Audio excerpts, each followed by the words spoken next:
Hi, my name is Sophie Elgrave and I'm 26 years old. If you're hearing this, it means they've found me, or worse, I've vanished like the rest. But this time the story won't die with me because I've uncovered a truth that's been buried under my family name for generations, and I'm not just telling it.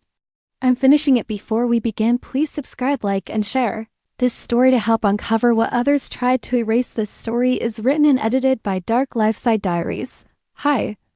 My name is Sophie Elgrave and I'm 26 years old.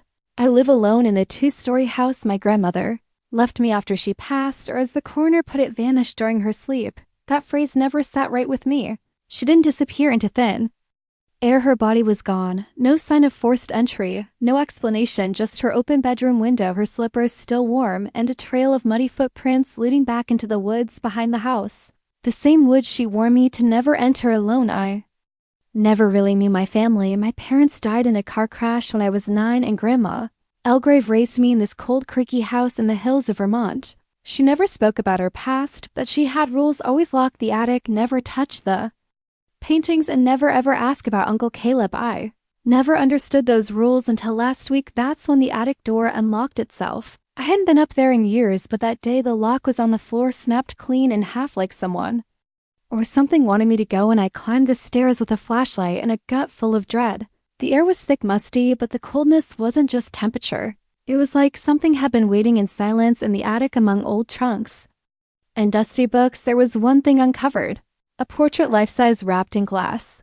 The woman in the painting looked exactly like me. Same eyes, same face, same necklace I wear every day, only the year signed at the bottom said 1842. My flashlight shook in my hands. I stepped closer and I saw something carved into the frame, nearly hidden. For the first daughter born of silence. My breath caught in my throat. I remembered something when I was a child. Grandma used to hum a melody at night, the same one I started humming unknowingly in the shower, at work, and dreams. I thought it was mine, but it wasn't. That night I took the painting down, and behind it was a wall panel that opened into a crawl space. Inside, a journal, leather bound, belonged to Annabelle Elgrave, the woman in the portrait. The first entry read, "If you are reading this, we share a face and maybe a fate." My hands trembled as I turned the pages. She wrote of whispers from the forest, of voices under the floorboards, of a ritual passed to the firstborn daughter every 100 years, and of a punishment if she refused. She refused, and then she was erased from all records. No death certificate, no grave, just a painting and silence. I ran to the basement to check the family records, and every first daughter going back 2 centuries had vanished before turning 27. Not a single one survived their 27th birthday, and mine is next month. There was one name scratched violently out of the family tree: Caleb Elgrave, underneath, barely visible in pencil. He made the pact, we bear the cost. My grandmother's final journal entry said only this: she has the face, she find the painting, and then she must choose legacy or freedom, but not both. That night I heard humming from the attic, my voice, but I was downstairs. Attic was silent by the time I gathered the nerve to go back upstairs, but something had changed. The air wasn't still anymore. It pressed against my skin, thick and cold, like breath held too long. My name is Sophie Elgrave, and I now know what it feels like to be watched by the dead. I stood in the attic doorway, holding the journal like it was the only thing keeping me anchored to reality. I'd only just begun reading what Annabelle left behind, but one thing was already clear: my bloodline was cursed, not by superstition or bad luck, but choice. A choice made by a man named Caleb Elgrave over 150 years ago. I needed to know what he did and why. Every firstborn daughter paid the price, so I went to the local archives the next morning.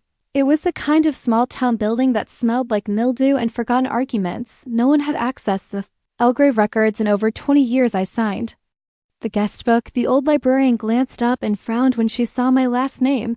She didn't ask why I was there. She just handed me a key and said, "You'll find what you're looking for in the cellar, but be quick, that place doesn't like to stay quiet." That should have been my warning, but I went anyway. The cellar was colder than outside and tucked in the back in a locked cabinet. I found a ledger, Caleb's personal account book. It started off ordinary: land purchases, shipping costs, tobacco trades. Then suddenly a shift in tone. Dates became symbols. Names were replaced with numbers. At the bottom of one page, written in ink so red I wasn't sure it hadn't been blood, were the words: "In exchange for prosperity, I offer what is mine and what will be born from mine, a daughter for every century, starting with the first." He signed it: C. Elgrave, Pact Keeper. I Shut the book, my stomach twisted. This wasn't metaphor. Caleb made a deal, a binding one, my great-grandfather. Sold his legacy for power, and I was the final cost. I took photos of the pages, and Rand the librarian was gone when I reached the desk. The building was locked, though. I never heard the door close on the steps outside. I felt my phone buzz. One new message, no number, just a name.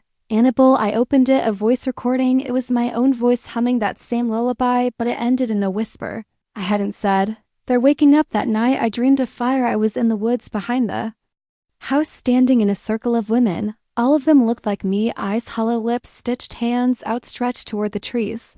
One of them, the youngest, stepped forward and handed me a key made of bone. She said, "If you unlock the pact, it breaks. But one must stay behind." I woke up with dirt on my feet, my bedroom door wide open, and the bone key in my hand. It wasn't a dream. The journal flipped open on its own. A new page appeared, not in Annabelle's handwriting, but mine. I never wrote. It said, "The price must be repaid by the blood that speaks the truth. One voice, one vessel, one ending." I didn't know what that meant until I went into town and visited the church graveyard, the oldest section. There was a cracked gravestone behind the Elgrave mausoleum, hidden by ivy. It bore no name, only the phrase, "The one who chose silence." The ground beneath it was soft, fresh. I stepped back. The church bell rang, though it wasn't Sunday. I turned to leave, and someone whispered behind me, "You'll have to choose too, Sophie," just like she did. I spun around. No one was there. But for a second, I caught a glimpse of a woman in the glass of the mausoleum door, standing behind me, face like mine, eyes full of sorrow. When I blinked, she was gone. I ran home, locked the doors, burned sage like Grandma used to, but the humming followed me into the mirrors, into the walls, into my dreams. I tried recording it. Nothing came through except static, and one word layered deep in the background. Soon I read the final line in Annabelle's journal again. "The pact breaks with truth or blood," and I realized I may have already chosen. I didn't sleep the night after the bone key appeared in my hand. I lay awake with the covers pulled up to my chin, listening to my own breath and the soft, rhythmic hum that now seemed to live in the walls. My name is Sophie Elgrave, and I think I've become a part of the curse. I don't know if it's possession, blood, memory, or something worse, but there are moments now when I blink and suddenly I'm not in my room. I'm in the forest behind the house, surrounded by mist, standing where no path leads, and every tree leans toward me like it remembers who I am. And then I'm back, sweating cold, heart racing. It's like the past is folding itself over me page by page. That morning I walked into the attic again, holding the bone key. Like it might bite me, the portrait of Annabelle stared down at me, her painted eyes darkened with some emotion I couldn't name. Her lips, once still, now seemed slightly parted. I could swear she'd moved. The panel behind the painting was open. Again, inside the crawl space was no longer just cobwebs and air. There was a second journal, older than the first. The name carved into the leather cover stopped my breath. Caleb Elgrave. This was the pact maker, the one who started all of this. I opened it carefully. The pages were brittle, but the ink still glared red against the parchment. The entries weren't like Annabelle's. Caleb didn't confess. He documented cold, precise ritual symbols, the creature he called the Watcher beneath. The language of the pact, it wasn't metaphor, it was blood contract. In 1842, Caleb wrote, "I gave my name to the earth beneath, and in return it gave me empire, but the cost echoes forward one daughter per century to keep the silence fed." The silence fed, I underlined that over and over in my mind, explained the humming, the dreams, the stitched mouths in my visions. He created a hunger, and it was still alive. I flipped to the last page and found a torn scrap of linen folded between the sheets. It was stitched in red thread, a name. Sophie, not Annabelle, not any generation before mine. He knew, or something new, and it was coming for me. I ran to the woods. I don't know what pulled me there, but I didn't resist. My boots hit the muddy path that curved behind the hill and ended at the old well no one had touched in years. Grandma used to say it whispered. I used to laugh at that. But now it was humming too, the same melody. I leaned over the edge, blackness, no wind, but I saw something glimmering on the stones below, a mirror, and in it not my face, but Annabelle's. She opened her mouth and whispered, "He's still watching." I stumbled back, slipped, and scraped my palms on the rocks as I sat there shaking. The humming suddenly stopped. Silence for the first time in days. Then behind me a voice, raspy and low from somewhere not alive. "The pact ends when you choose who dies." I turned. Nothing, only trees. I bolted back to the house, slammed the door, locked every window. Then I heard the knock, 1, 2, 3 slow taps on the back kitchen door. I didn't move. Another 3 knocks, but when I peered through the curtain, no one was there.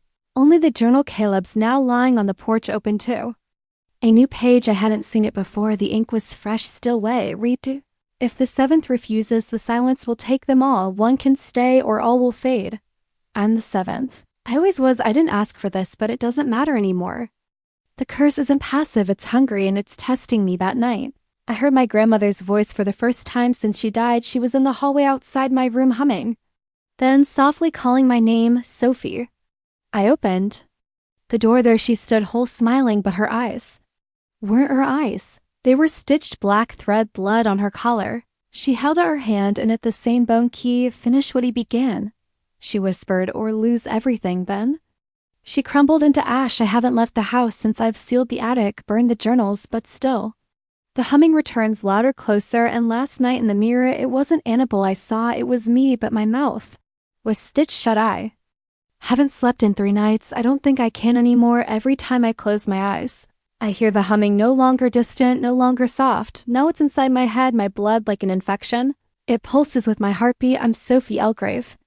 And I'm the seventh, the final, the choice, the one to silence has waited for last night. I dreamed of fire again. The circle of women was back. They were no longer still. They moved with me, whispered my name, bled from their eyes. One reached out and said, "It has always been you." And then they burned all at once, and I woke up screaming with claw marks down my back. The attic door was open. Again, I didn't go up there this time. I didn't need to. Whatever is inside that space is already inside me now. Instead, I returned to Caleb's journal, the page that mentioned the final choice, one must stay or all will fade. I reread Annabelle's journal too. There's a paragraph she wrote at the end that chilled me. The silence doesn't want death, it wants remembrance. It wants a voice that stays behind to hold the story, to keep the pact awake.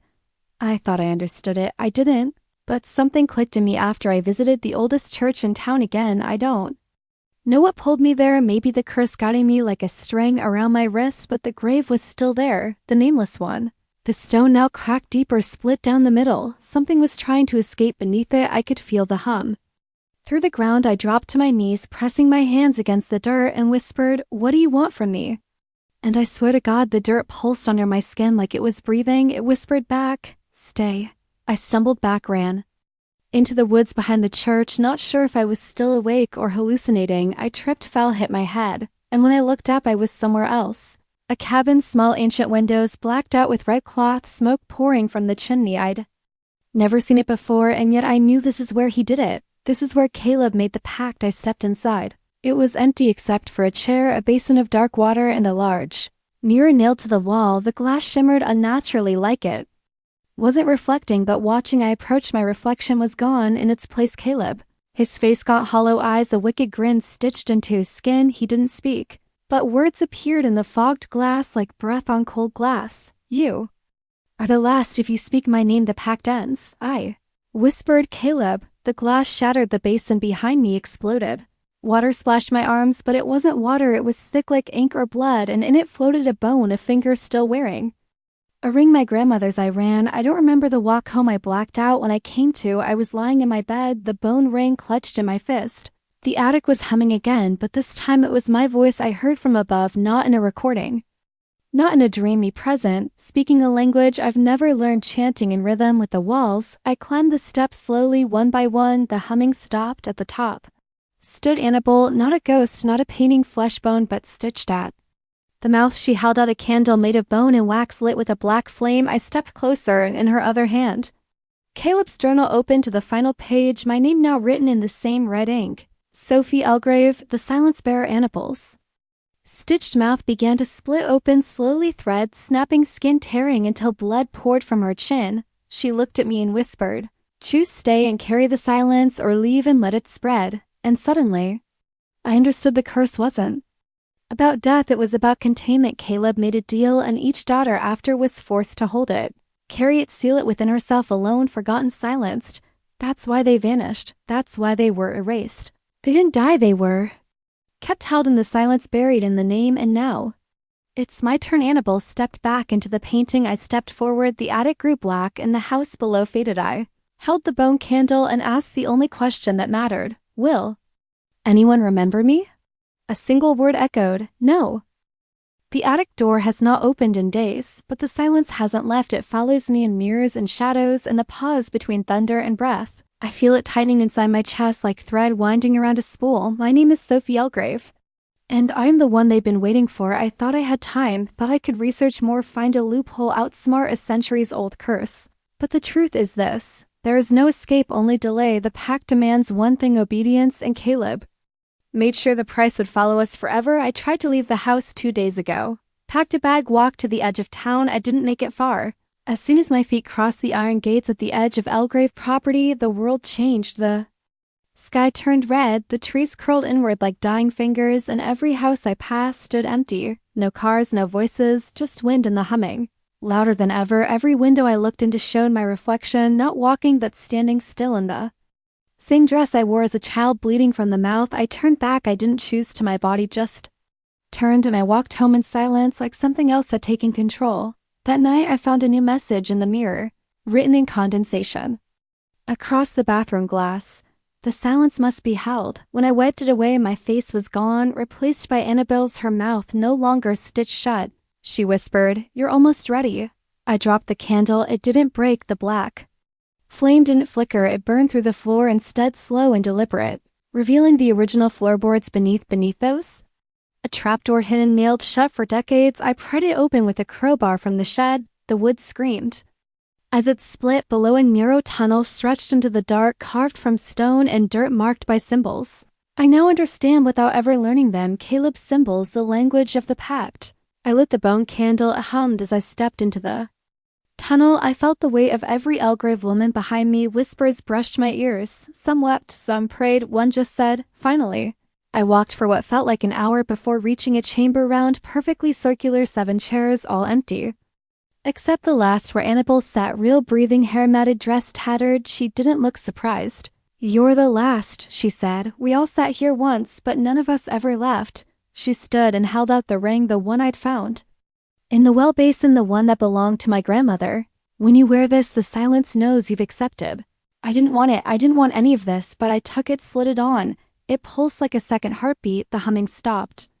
Everything went still. Then the chairs filled with every woman who come before me. Annabelle, my grandmother, 4 others I'd never seen but recognized from the portraits hidden in the attic. They smiled, not kindly, not cruelly, just knowingly. "It's your turn now," they said together. "The pact doesn't want you dead, it wants you silent." That's when the realization hit me. The Elgrave women didn't vanish.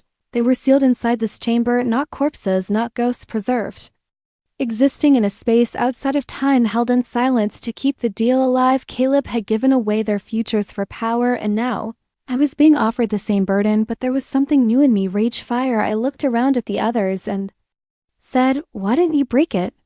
Annabelle stepped forward. "Because breaking it means releasing what Caleb bound. The silence is not empty. It's full of what he trapped. If it's freed, it won't stop at our name." I stood in the center of the chamber. The walls began to hum again. The floor lit with symbols in red and black. My voice shook, but I spoke anyway. "Then let it come for me." The candle went out, and I screamed. The moment I screamed, everything inside that chamber reacted. The air thickened like tar, the ground trembled, and every symbol on the stone floor lit up with violent red light. My voice, me defiance, had awakened something that had been buried for too long. The other Elgrave women, all 6 of them, backed away toward the walls. Annabelle's face twisted, not with fear, but with a sadness so deep it almost undid me. "You don't understand," she said, her voice shaking. "You can't fight the silence. It was born from him, but it grew because of us." The humming returned, but this time it was not soft. It was screaming, roaring, a vibration so deep it cracked the walls of the chamber.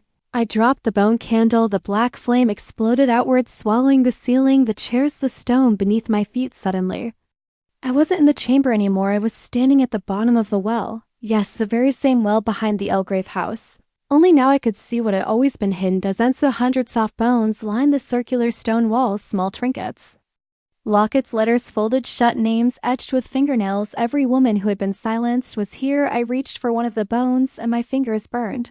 A voice, Caleb, showed from every crevice. "You would break what kept this world from unraveling? You would give a voice to hunger?" I shouted into the void. "I'm not yours, and I will not carry your curse." The well answered with a breathed, deep inhale, like the earth itself was waking up beneath me. Then something cracked open behind the stone, a door, a final door. I stepped through it, candle in hand. The tunnel beyond was pulsing like a throat. Wood alive, and at the end a throne made of bones, and sitting on it was a creature not fully human, a tall figure wrapped in shadow skin. Pulled tight over a skull, mouth wide open, but stitched shut, its eyes were hollow flames. It didn't move, but I felt it in my bones. Caleb, not his body, his soul, what was left of it, bound, twisted, still guarding the pact. He looked at me and opened his stitched mouth. The threads broke one by one, oozing black blood, and when he spoke, the words vibrated through my ribs. You bear the voice, but can you bear the price? I held the ring in my palm, my grandmother's, my lineage, the symbol of silence. I crushed it beneath my boot, and the chamber exploded in light. Screams filled the air, not from me, not from Cale, but from the silence itself. It didn't want to be broken, it wanted to be kept, controlled, used. But I had shattered its vessel. I felt the other Elgrave women's spirits surround me. Their forms glowing, no longer bound. They weren't begging. They were standing behind me. It's time, Annabelle said, her eyes soft for the first time. We were waiting for one to scream. I stood in front of the throne. The shadow creature Caleb had become began to crumble. You gave up your daughters, I whispered. Now they take you back. I opened my mouth and screamed one last time, not in fear, but in rage. The walls cracked. The ceiling caved, and the fire beneath the silence was finally free. I don't remember how I got back. I woke up in my bed in the Elgrave house, the morning sun leaking through the curtains. No blood, no humming, just silence, normal silence, human. Silence. The portraits in the attic were gone. The painting of Annabelle, empty, framed. The journals turned to ash. The black candle melted into the floor in the well behind the house. Sealed with stone forever. I walked through the town that day. People were back, alive, talking, a little confused but unharmed. The curse was gone. The pact broken. My name no longer carried the burden of silence. But something deep inside me still listens, watches, waits, because I was the first to scream, and I know one day someone else might have to. It's been 3 weeks since the screaming stopped. The well behind the house is silent. The air in the attic doesn't hum anymore. The mirrors reflect only what's truly there. But something in me still hasn't settled.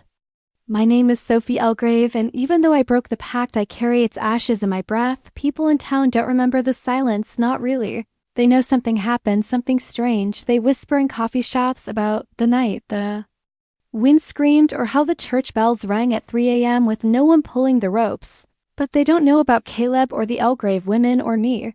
And maybe that's the way it should be. The legacy is burned, the books are ash, the cursed symbols carved into the foundation of this house have crumbled. But sometimes when I walk into a room too quietly, I hear my name echo just once, and then silence returns. I thought breaking the pact would bring peace, closure, freedom. But what it brought was truth, and truth, I've learned, doesn't set you free. It makes you responsible for remembering, for guarding what others forgot. I found a new journal in the crawl space last night. Not Annabelle's, not Caleb's, mine. A clean leather cover, no title. Just the initials say, and a note written inside the first page. The seventh scream, so the silence sleeps, but stories don't. I didn't write it, at least I don't think I did, but I understand it. The curse wasn't just about one family, it was about secret sacrifice. About how silence becomes tradition, and tradition becomes prison, and someone must choose whether to obey or break it. I made my choice, and I'm still here, but I see things now when I walk by reflective glass at night. I sometimes see the other 6 standing behind me, not angry, not trapped, just watching, waiting. I think they're guarding me. As I guarded them, I've turned the Elgrave house into something new.